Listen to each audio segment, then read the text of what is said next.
হয় মই বৰ্তমান উপস্থিত আছো গুৱাহাটী স্মাৰ্ট চিটিৰ এটা অংশ কছাৰীঘাট উজানবজাৰ কছাৰীঘাট ব্ৰহ্মপুত্ৰ নদী পাৰৰ এটা সংযোগী নিৰ্মাণাধীন প্ৰকল্প ব্ৰহ্মপুত্ৰ ফ্ৰণ্ট ৰিভাৰ প্ৰজেক্ট। এই প্ৰজেক্টটোত বৰ্তমান এতিয়া নিৰ্মাণাধীন অৱস্থাত আছে। প্ৰায় 90% কামেই ইয়াত সম্পন্ন হৈছে। স্থিত মিডিয়া মেনেজমেণ্ট এণ্ড ৰিচাৰ্চ এছ'চিয়েশ্যনৰ সভাপতি তথা গৱেষক ডক্টৰ জাকিৰুল আলিম উপস্থিত আছে আৰু ইতিমধ্যে তেওঁ বিভিন্ন সংশ্লিষ্ট কৰ্তৃপক্ষৰ লগত যোগাযোগ এই প্ৰজেক্টৰ সংকল্পত যোগাযোগ সন্দৰ্ভত অব্যাহত ৰাখিছে। তেওঁৰ পৰা জানিবলৈ চেষ্টা কৰিম, যিহেতু তেওঁ সংশ্লিষ্টৰ লগত কৰ্তৃপক্ষৰ যোগাযোগ থকা সন্দৰ্ভত তেওঁ বিষয়টো অলপ বিস্তৃত আকাৰে ক'ব বুলি অনুৰোধ কৰিলোঁ। বিশেষকৈ আমাৰ ভাৰতৰ প্ৰধানমন্ত্ৰী নৰেন্দ্ৰ মোদী ডাঙৰীয়া তথা আমাৰ অসমৰ মাননীয় মুখ্যমন্ত্ৰী ডক্টৰ হিমন্ত বিশ্ব শৰ্মা ডাঙৰীয়াৰ এটা সপোন, আৰু সেই সপোন আছিলে স্মাৰ্ট চিটি। আৰু সেই সপোনৰ স্মাৰ্ট চিটিৰ গুৱাহাটী স্মাৰ্ট চিটিৰ এটা অংশ হৈছে আমাৰ ব্ৰহ্মপুত্ৰ ৰিভাৰ ফ্ৰণ্ট। আৰু এই যিটো প্ৰজেক্ট আৰু এই সপোনটো মাত্ৰ তেওঁলোকৰে নহয়, গোটেই অসমৰ তথা উত্তৰ পূৰ্বাঞ্চলৰ যিমানখিনি মানুহ ইয়ালৈ আহে গুৱাহাটীলৈ তথা কামৰূপলৈ আহে, আৰু এই সমগ্ৰ অঞ্চলটো মানে আমাৰ কছাৰীঘাটৰ পৰা আপ টু বাংলোৰ নিউ DC বাংলোৰ তললৈকে নামনিলৈকে যিটো এৰিয়া, সেইটো এটা পৰ্যটকৰ আকৰ্ষণৰ কেন্দ্ৰবিন্দু স্থল।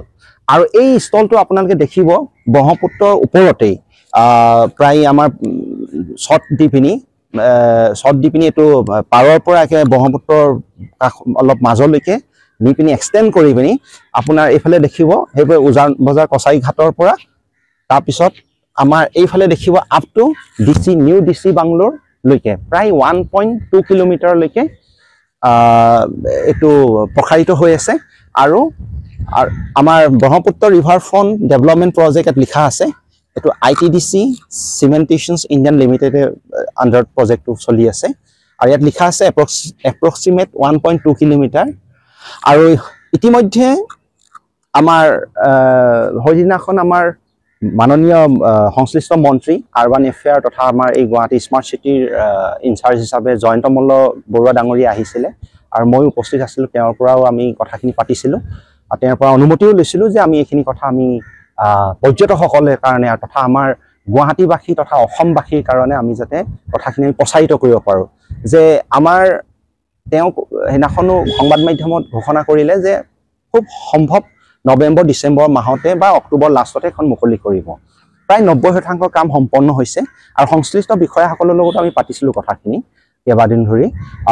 তেওঁলোকে এই কথাটো খুব সুখেৰে আনন্দৰে, আৰু যিটো ডক্টৰ হিমন্ত বিশ্ব শৰ্মা ডাঙৰীয়াৰ যিটো সপোন, এই সপোনটো তেওঁ ৰূপায়ণ কৰিবলৈ গৈ আছে। আৰু এই সপোনটো আমাৰো আছিলে, যিহেতু আমি ছাত্ৰ অৱস্থাৰ পৰা ইয়াতে আমি প্ৰায় পঢ়োঁ, ইয়াতে আমি প্ৰায় গৱেষণাৰ কথা চিন্তা কৰোঁ, ইয়াতে আমি সংবাদ মাধ্যমলৈ আৰ্টিকলবিলাক লিখোঁ, বা তেতিয়া আমি গভৰ্ণমেণ্টত কিবা প্লেন এণ্ড পলিচি ইয়াতে বহোঁ, তেতিয়া ইয়াতে অনুধাৱন কৰিছোঁ। কাৰণ কেলৈ এই কাষটো প্ৰায় পৰিৱেশ প্ৰদূষিত, এই অঞ্চলটো প্ৰদূষিত হৈ থাকে। কিন্তু এইটো ইমান ধুনীয়া আপোনাৰ সৌন্দৰ্যময় বনালে, যিটো আমি ভাবোঁ উত্তৰ পূৰ্বাঞ্চলৰ এটা মুখ্য অঞ্চল পৰ্যটকৰ কেন্দ্ৰবিন্দু স্থল হ'ব পাৰে। ইয়াত আছে আপোনাৰ শেহতীয়াকৈ মই আৰু এটা বস্তু জানিবলৈ চেষ্টা কৰিম আপোনাৰ পৰা। ইয়াত এই প্ৰজেক্টটোৰ ব্ৰহ্মপুত্ৰ ফ্ৰণ্ট ৰিভাৰ যিটো প্ৰজেক্ট, এই প্ৰজেক্টটোত আৰু কিছু সন্নিৱিষ্ট হৈ আছে নেকি? ইয়াত আপুনি দেখিব এটা চাইকেল ট্ৰেক দিছে। এইটো চাইকেল ট্ৰেক এটা আছে আমাৰ ল'ৰা ছোৱালীৰ কাৰণে হওক বা ডাঙৰৰ কাৰণে বুলি কৈছে। আৰু লগতে আপোনাৰ ইয়াত ল'ৰা ছোৱালীৰ কাৰণে আপোনাৰ জিম ৰাখিছে, অপেন জিম ৰাখিছে, আৰু শিশুসকলৰ কাৰণেও তাত নৃত্যৰ কাৰণে ডেন্স প্ৰগ্ৰেম কৰিবৰ কাৰণে ইয়াত ব্যৱস্থা ৰাখিছে। লগতে কমাৰ্চিয়েল প্লট আছে, ইয়াত পাৰ্কিং প্লট, এইবোৰ পাৰ্কিং প্লটো ৰাখিছে। আৰু লগতে আপোনাৰ ইয়াত 7খন গেট ৰাখিছে, 7খন টিকেট কাউণ্টাৰৰ গেট হ'ব। আৰু ইয়াত 4 হুইলাৰ্ছ আৰু 2 হুইলাৰৰ কাৰণে পাৰ্কিং প্লট ৰাখিছে। আৰু লগতেই আপোনাৰ বিভিন্ন ধৰণৰ ইয়াত সুবিধাবোৰ ৰাখিছে। হয়, এতিয়া আপোনালোকে দেখিছে প্ৰায় 1.2 কিলোমিটাৰ যিটো দৈৰ্ঘ্যৰ এই প্ৰজেক্টটো আছে ব্ৰহ্মপুত্ৰ ৰিভাৰ ফ্ৰণ্ট। আৰু আমি এই চেগতে মাননীয় মুখ্যমন্ত্ৰীক ধন্যবাদ জনাম, আৰু ভাৰতৰ প্ৰধানমন্ত্ৰীকো ধন্যবাদ জনাম, আৰু আমাৰ সংশ্লিষ্ট মন্ত্ৰী জয়ন্ত মল্ল বৰুৱাকো আমি ধন্যবাদ জনাম যে এইটো খুব দ্ৰুত গতিত আমাৰ কামটো প্ৰায় সম্পন্ন হৈ গ'ল। প্ৰায় আমাৰ আৰু 2-3 মাহৰ পিছত এইটো তেওঁলোকে আশা প্ৰকাশ কৰিছে। সংবাদ মাধ্যমতো তেওঁ ক'লে কথাখিনি, ইয়াতে সংবাদ মেল দিছিলে আৰু ইতিমধ্যে ৰাইজে জানিব পাৰিছে যে খুব সোনকালে এইটো মুকলি কৰিব আমাৰ পৰ্যটকসকলৰ কাৰণে। আৰু বিশেষকৈ ইয়াত যিটো একদম আল্ট্ৰা মডাৰ্ণ যিটো চাইণ্টিফিক টেকন'লজিবিলাক ইউজ কৰিছে আৰু যিবিলাক সুবিধা ৰাখিছে, আৰু সেইটো আমাৰ হয়তো ডেভেলপ কাণ্ট্ৰিবোৰ লগত আমি হয়তো ফেৰ মাৰিব পৰাকৈ এই সুবিধাখিনি ৰাখিছে। তো সেইকাৰণে আমাৰ কাৰণে এটা খুব সুবিধাজনক আৰু গৌৰৱান্বিত বিষয় যে আমি গুৱাহাটী নিচিনা ঠাই এডোখৰত আমি পাইছোঁ অসমবাসী এনেকুৱা পাৰ্ক এখন। আৰু আমি ভাবোঁ অসমৰ মাননীয় মুখ্যমন্ত্ৰী আৰু ধৰি লওক বিভিন্ন অসমৰ জিলাতো যাতে যিবোৰ এনেকুৱা অপৰচুনিটি আছে টুৰিজিম, কাৰণ এই জেগাডোখৰত আমি যেতিয়া আগতে আহোঁ 2005-06 চনৰ পৰা আমি ইয়াতে কিতাপ পঢ়োঁ, ইয়াতে পঢ়োঁ। ইয়াত মানে হয় কোনোবা হাগি থৈ দিয়ে, শৌচ কৰি ৰাখে, মল মূত্ৰ পেলায়, গোটেই দুৰ্গন্ধময়। তথাপি আমি বতাহজাক খাবৰ কাৰণে আমি প্ৰায় ব্ৰহ্মপুত্ৰৰ বালিৰ ওপৰত আমি পঢ়োঁ, কিতাপ পঢ়িবলৈ আহোঁ, প্ৰায় ৰেগুলাৰ আহোঁ, মানে দৈনিক আহোঁ আৰু 2 ঘণ্টা 3 ঘণ্টা আমি থাকোঁ। কিন্তু সেই জেগাডোখৰ প্ৰদূষিত জেগাডোখৰ যে এটা আমি কল্পনাৰ বাহিৰত যে এখন পাৰ্ক বনাই দিছে, আৰু সেই বস্তুটো আমি 2006 চনৰ পৰাই আমি যেতিয়া আমি বিভিন্ন গভৰ্ণমেণ্টৰ হেৰিৰ লগত জড়িত থাকোঁতে আমি সেই কথাখিনি অনুভৱ কৰি আছিলোঁ। আৰু মাননীয় মুখ্যমন্ত্ৰী তেতিয়া গুৱাহাটী চিটিৰ মন্ত্ৰীও দায়িত্বত আছিলে, গুৱাহাটী চিটি ডেভেলপমেণ্টৰ মিনিষ্টাৰ হিচাপে আছিলে।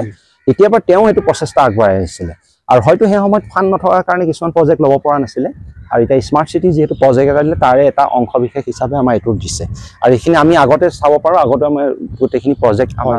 আৰু এটা জানিব চেষ্টা কৰিম, এই যিখিনি যে পাৰ আছে সেই পাৰৰ পৰা এই বস্তু মানে নদীৰ পাৰৰ পৰা ইয়াৰ পৰা প্ৰায় এক্সটেণ্ড কৰিছে। মানে আগতে এখন পাৰ্ক মানে আমাৰ মাটিৰ ওপৰতে আছে, এইডোখৰ আগৰ যিখন পাৰ্ক আছিলে ইয়াৰ কাষে কাষে আমাৰ এখন পাৰ্ক আছিলে, প্ৰায় দীঘলকে আছিলে, মানে সেইডোখৰলৈকে আছিলে।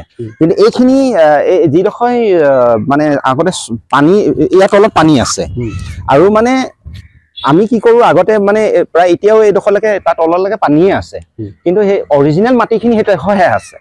সেই অংশটোত মানে আমাৰ অৰিজিনেল পাৰ্কখন আছিলে আগতে, উজান বজাৰ যিখন পাৰ্ক বুলি ক'লে অসম বিখ্যাত, সেই আৰু এটা মানে চবৰে নষ্টালজিয়া এখন, সেইডোখৰ এনেকে কাটি পিনি সেইডোখৰ পাৰ্কিং এৰিয়া ৰাখিছে। আৰু ব্ৰহ্মপুত্ৰ পাৰৰ পানীৰ ওপৰত যিখিনি পোষ্ট দি পিনি বনাইছে, ঢালাই দি পিনি এক্সটেণ্ড কৰি পিনি, তো এইখিনি ব্ৰহ্মপুত্ৰ পাৰৰ মানে নৈৰ ওপৰত আছে এইখন। সেই বস্তুটো ইয়াৰ বিশেষত্বটো। আৰু যিহেতু ইয়াত স্পেচটো কম ব্ৰহ্মপুত্ৰৰ, আৰু এই ব্ৰহ্মপুত্ৰৰ স্পেচটো কম হোৱাৰ কাৰণে ব্ৰহ্মপুত্ৰৰ পানী যাতে গতিটোত কোনো ধৰণৰ প্ৰভাৱ নপৰে, গতিবেগত, আৰু কোনো ধৰণৰ ইয়াত ব্ৰহ্মপুত্ৰৰ আমাৰ পাৰবোৰ যাতে খহনীয়া নহয়, লগতে ইয়াৰ লগত সামঞ্জস্য ৰাখি পিনি এইটো চাইণ্টিফিক ৱেত মানে তেওঁলোকে বেলেঞ্চ কৰি পিনি প্ৰজেক্টটো লৈছে। হয়, আৰু অলপ ইয়াৰ আপুনি যিকেইটা অংশ ক'লে ইয়াতে যিখিনি আছে জিমৰ পৰা চাইকেল আছে, অকণমান সেইখিনি বিস্তৃতকৈ আপোনালোকে দেখুৱাবলৈ অকণমান। ইয়াত এইখিনি এতিয়া ইয়াত আপুনি দেখিছে এইখিনি এইবোৰ আমাৰ জিমৰ ব্যৱস্থা ৰাখিছে। এইখিনি আপোনাৰ লাইটিং চিষ্টেম আছে, আৰু এইবোৰ মিউজিকৰ চিষ্টেম আছে। হয়, ইয়াত এইবোৰ বহিবৰ কাৰণেও বিশেষভাৱে সুবিধাটো ৰাখিছে, যিটো আমাৰ আগতে আমি তেনেকুৱা দেখা নাছিলোঁ আমাৰ পাৰ্কবিলাকত। আৰু ইয়াত এটা হিউজ নাম্বাৰ অফ টুৰিষ্ট মানে একেলগে আনন্দ উপভোগ কৰিব পাৰিব। যিহেতু ব্ৰহ্মপুত্ৰৰ ভিউজটো আপোনালোকে দেখিছে, ব্ৰহ্মপুত্ৰৰ সেইটো, আৰু সেইটো আমাৰ উমানন্দ মন্দিৰটো, আৰু সেইটো ৰূপৱেটো আছে, আপুনি দেখিছে ৰূপৱেটো। তো আমাৰ ভাবোঁ কি উত্তৰ পূৰ্বাঞ্চলৰ মুখ্য অঞ্চল হিচাপেতো খুব সোনকালে পৰিগণিত হ'ব, যে প্ৰাকৃতিক সৌন্দৰ্যভাৱে বা আপোনাৰ চিটিত মানে এটা ৰিলেক্সেশ্যনৰ কাৰণে যিটো ব্ৰহ্মপুত্ৰ ৰিভাৰ ফ্ৰণ্ট প্ৰজেক্টে আমাৰ পৰিপূৰ্ণ কৰিব বুলি, পৰিপূৰক হিচাপে আমাৰ এটা মুখ্য ভূমিকা হিচাপে পালন কৰিব বুলি আমি ভাবোঁ।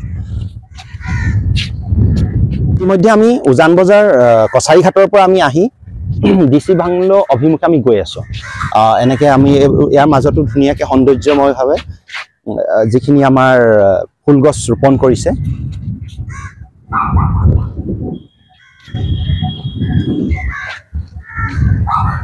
আৰু এইটো তেওঁলোকে কোৱা মতে এইটো চাইকেল ট্ৰেক ৰাখিছে, যাতে কৰিব পাৰে ইয়াত লগত মৰ্ণিং বা ইভিনিঙত তেওঁলোকে এটা সময় দিব।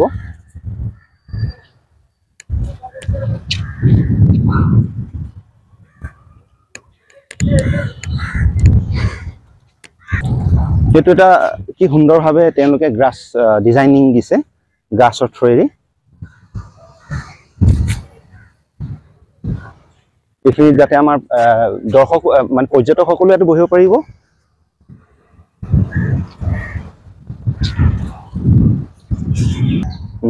এইখিনি আপোনালোকে দেখিছে এটা মনোমোহা সৌন্দৰ্যৰ মনোমোহা ডিজাইন দিছে আৰু খুব আকৰ্ষিত ডিজাইন দিছে যেটো লেটেষ্ট টেকনলজি ইউজ কৰি পিনি এইবোৰ ডিজাইন দিছে আমাৰ ব্ৰহ্মপুত্ৰৰ মনোমোহা দৃশ্যাৱলী লগতে ইয়াৰ ৰিভাৰ ফ্ৰণ্টৰ ব্ৰহ্মপুত্ৰ ৰিভাৰ ফ্ৰণ্টৰ যেটো ডিজাইন আৰু যেটো মনোমোহা আকৰ্ষণে সুসজ্জিত হৈ থকা ৰং বিৰঙৰ ফুল লগতে ইয়াৰ যিবিলাক ডিজাইন দিয়া হৈছে সেই আধুনিক ডিজাইন দিয়া আছে হেতু খুব আমি ভাবো কি দৰ্শক কি আমাকে খুব আকৰ্ষিত কৰি ৰাখিছে তাৰমানে অসম বুলি উত্তৰ পূৰ্বাঞ্চলৰ এটা লেখত ল'বলগীয়া লেখত মানে এইটো মুখ্য অঞ্চল হয় মুখ্য আকৰ্ষণ বিন্দু হ'ব বুলি আমি অনুভৱ কৰিছো কাৰণ এনেকুৱা প্ৰজেক্ট হয়তো খুব কমকে নাই আমাৰ উত্তৰ পূৰ্বাঞ্চলত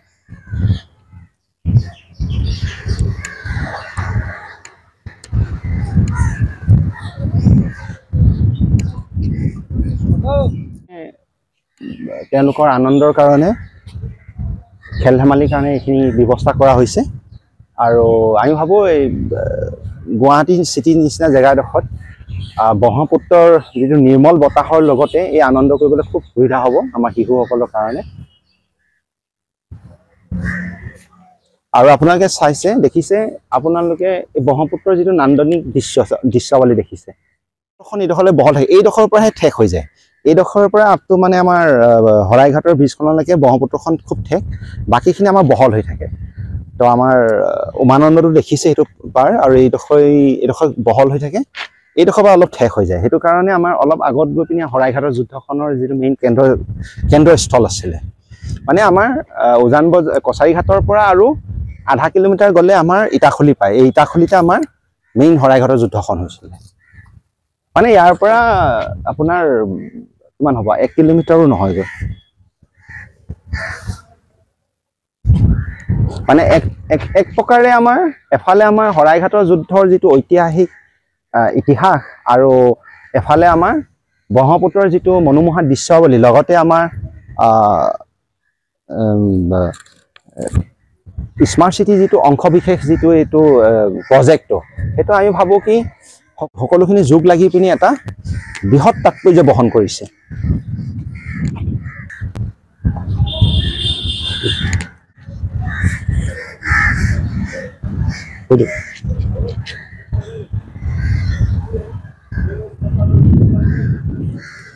মুঠতে আমাৰ গুৱাহাটীৰ বুলিয়ে নহয় অসমৰ প্ৰতিখন জিলাৰ পৰা আৰু উত্তৰ পূৰ্বাঞ্চলৰ প্ৰতিখন ৰাজ্যৰ পৰা অহা পৰ্যটকসকল তথা ইয়াত যিখিনি নিবাসী আছে বিভিন্ন ৰাষ্ট্ৰৰ পৰা ৰাজ্যৰ পৰাও আহিছে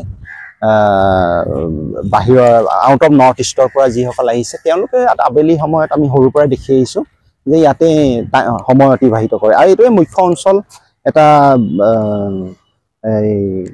লেজাৰ টাইম স্পেণ্ড কৰিবৰ কাৰণে তো আমাৰ এই যিটো প্ৰজেক্টটো হ'ল স্মাৰ্ট চিটি প্ৰজেক্টে এইটো এটা খুব মানে এটা বৃহৎ অৱদান দিব বুলি আমি ভাবো আমাৰ যিটো সামাজিক জীৱনৰ লগতে এটা মনোবৈজ্ঞানিক দিশটো বিকাশৰ কাৰণে যেহেতু সুস্থ দেহত সুস্থ মানসিকতা থাকে সেই হিচাপে আমি ভাবো ইয়াৰ যিটো পৰিৱেশে আমি কাৰণ কেলে প্ৰথম দিনাখন আহোঁতে আমি গম পাইছিলো আমি দেখা সপোনটো পূৰণ হৈ গ'লগৈ আৰু যেতিয়া এপাক মাৰি দিয়াৰ লগে লগে আপোনাৰ যিটো ব্ৰেইনটো যিটো ফ্ৰেছ হয় আৰু যিটো ভাৱে সাইকোলজিকেলি বা মানসিকভাৱে আমি যি ধৰণৰ এটা ৰিফ্ৰেছমেণ্ট এটা পাওঁ আৰু আমি ভাবো ইয়াত ল'ৰা ছোৱালীৰ পৰা আমাৰ ডাঙৰ সকলোখিনিয়ে ইয়াত এটা পৰিৱেশ পাব ইয়াতো এখন গেট হ'ব দৰ্শনাৰ্থীৰ কাৰণে তাৰপিছত আপোনাৰ ইয়াত দোকান পোহাৰখিনি আমাক দিছে মানে সুইট আৰু আপোনাৰ বিভিন্ন দোকানবিলাক থাকিব এইবোৰ টেম্পৰেৰীকে বনাই দিছে আৰু ইয়াৰ অলপ আগত মানে আমাৰ ডিচি বাংলোটোলৈকে তেনেকে আমাৰ এটা অবিৰত ৰূপত যিটো ব্ৰহ্মপুত্ৰ ৰিভাৰ ফ্ৰণ্টৰ যিটো প্ৰজেক্ট আছে আৰু সেই প্ৰজেক্টে আমি ভাবো অকল আমাৰ অসম তথা উত্তৰ পূৰ্বাঞ্চলৰ ভাৰতীয় নহয় আমি ভাবো যিসকল আমাৰ বহিৰাষ্ট্ৰৰ পৰা পৰ্যটক আহে বিভিন্ন ফৰেইন কাণ্ট্ৰিৰ পৰা আহে মই ভাবো তেওঁলোককো বিশদভাৱে ইয়াত মানে আৰু মুখ্যতঃ ইয়াত আকৰ্ষণৰ কেন্দ্ৰবিন্দু হৈ পৰিব কাৰণ আমি যেতিয়া বিভিন্ন ধৰণৰ ভিডিঅ'বোৰ চাওঁ বা ফিল্মতো দেখোঁ টুৰিষ্ট ফৰেইন কাণ্ট্ৰিবিলাকৰ যিটো সুবিধা বা তেওঁলোকৰ টুৰিষ্ট প্লটবিলাক আছে যিবিলাক, তো সেই প্লটতকৈ আমাৰ এই যিটো ব্ৰহ্মপুত্ৰ ৰিভাৰ ফ্ৰণ্ট যিটো প্ৰজেক্ট সেইটো কোনো গুণে কম নহয়, তাতকৈ বহুত গুণে ওপৰত আছে বুলি আমি ভাবোঁ, যদি আমি এটা তুলনামূলক যদি অধ্যয়ন কৰোঁ। সেইফালৰ পৰা আমি কছাৰীঘাটৰ পৰা আহি আমি ডিচু বাংলোৰ ওচৰত পাব লৈছোঁ। এইটো এটা চিৰি ৰাখিছে ইয়াত, যাতে আমাৰ এই ঘাটটোৰ কাৰণে অহা ব্যৱস্থা কৰিছে, আৰু এই ইয়াৰ এটা পাৰ্কিঙৰ সুবিধা ৰাখিছে। এইটো আলফ্ৰেস্কো গ্ৰেণ্ড জাহাজৰ কাৰণে পৰ্যটকৰ কাৰণে এইটো সুবিধাটো ৰাখিছে, কিন্তু এইটো ঘাটটো হয়তো চেঞ্জো কৰিব পাৰে। কিন্তু ইয়াৰ পৰা আকৌ আমি বাহিৰে গৈ পিনি এটা ইয়াত কণ্টিনিউ এটা প্লট ৰাখিব চাগৈ, সেইফালে আমাৰ আকৌ তালৈকে কণ্টিনিউ এটা প্লট হৈ আছে, এই তালৈকে মন্দিৰখিনিও আছে, সেই মন্দিৰৰ কাষে কাষে এটা সৌন্দৰ্যময় পৰিৱেশ আছে। হয়, আপোনালোকক ডক্টৰ জাকিৰ আলমে বিস্তৃতভাৱে বহুতখিনি তথ্য আমাক বা বহুতখিনি ৰাইজৰ মাজলৈ আগবঢ়াই দিলে দৰ্শকসকলৰ বাবে। তেওঁৰ পৰা শেহতীয়াকৈ এটা মন্তব্য ল'ব বিচাৰিম। প্ৰথমতে আপোনালোকক ধন্যবাদ জনাম যে আপোনালোক শিৱসাগৰৰ পৰা আহি এইখিনি কভাৰেজ কৰিছে, আৰু মই বিশেষকৈ মন্ত্ৰী মহোদয়কো ধন্যবাদ জনাম। তেওঁক ইতিমধ্যে মই কৈ থৈছিলোঁ যে আমি যিমানখিনি সুবিধা পাওঁ ৰাইজৰ মাজলৈ এই তথ্যখিনি আমি যাতে লৈ যাব পাৰোঁ, যে আমাৰ মাজতো এটা এনেকুৱা ধৰণৰ এটা প্ৰজেক্ট হৈ আছে যিটো আমাৰ কাৰণে কল্পনীয় আছিলে, সপোন আছিল, আৰু সেই সপোন দিঠকলৈ ৰূপান্তৰিত হ'ল, আৰু অলমষ্ট আৰু 2-3 মাহৰ পাছতে দৰ্শকৰ কাৰণে মুকলি কৰি দিব। আৰু সেই চেগতে আমি মাননীয় প্ৰধানমন্ত্ৰী নৰেন্দ্ৰ মোদী ডাঙৰীয়া, মাননীয় মুখ্যমন্ত্ৰী ডক্টৰ হিমন্ত বিশ্ব শৰ্মা ডাঙৰীয়াক আমি ধন্যবাদ জনাম। বিশেষকৈ মুখ্যমন্ত্ৰী ডাঙৰীয়াৰ যিটো তেওঁ চেণ্টিমেণ্ট আৰু যিটো তেওঁ ফিলচফাৰ হিচাপে তেওঁ যিটো কাৰ্যপ্ৰণালী চাইণ্টিফিক ৱেত কৰে, তেওঁ এটা দাৰ্শনিক দৃষ্টিভংগী থাকে, আৰু তেওঁ ভৱিষ্যত কথাখিনি খুব সুন্দৰভাৱে উপলব্ধি কৰিব পাৰে। আৰু আমাৰ সপোনৰ লগত তেওঁলোকৰ সপোনটো মিলে কাৰণে বা আমাৰ চিন্তাধাৰা মিলে কাৰণে আমি মাননীয় ডক্টৰ হিমন্ত বিশ্ব শৰ্মাক বহুত ক্ষেত্ৰত আমি সমৰ্থন কৰোঁ, প্ৰতিটো ক্ষেত্ৰতে আমি সমৰ্থন কৰোঁ। আৰু এই প্ৰজেক্টটো আৰু এই চেগতে আমি জয়ন্ত মল্ল বৰুৱাকো, আমাৰ কেবিনেট মিনিষ্টাৰ, তেওঁৰ নেতৃত্বত এইখিনিও চলি আছে, তেওঁ যিহেতু সংশ্লিষ্ট মন্ত্ৰী মহোদয়, তেওঁকো ধন্যবাদ জনাম। আৰু যিখিনি আছে, আৰু ৰাইজলৈ এটা বাৰ্তা দিম যে আমাৰ কাৰণে এই যিটো অকল গুৱাহাটীবাসীৰ কাৰণে নহয়, অসম তথা উত্তৰ পূৰ্বাঞ্চল তথা ভাৰতৰ কাৰণে এটা লেখত ল'বলগীয়া হয় গুৱাহাটী স্মাৰ্ট চিটি যিটো প্ৰজেক্ট।